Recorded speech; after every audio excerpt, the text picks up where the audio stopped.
The latest round of trade talks between the U.S. and China wrapped up in Beijing on Wednesday, with the U.S. Treasury Secretary calling the meetings productive. With the U.S. dropping a crucial demand to the negotiations, watchers say all signs points to a positive result. Lee Sing-jae reports. The U.S. and China appear to be getting closer to ending their long trade war, which has cost both sides billions of dollars, disrupted supply chains, and roiled financial markets.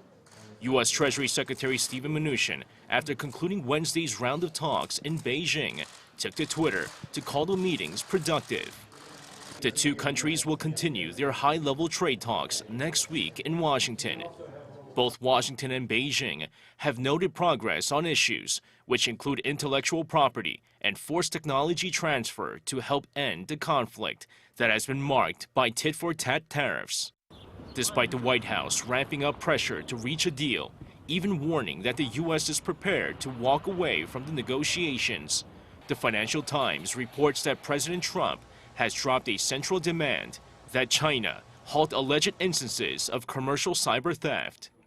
The report, citing several people briefed on the matter, added that Trump has softened his administration's opening negotiating position. However, there's still much to be discussed between the economic powerhouses, as U.S. officials have noted an enforcement mechanism for a deal and timelines for lifting tariffs are sticking points.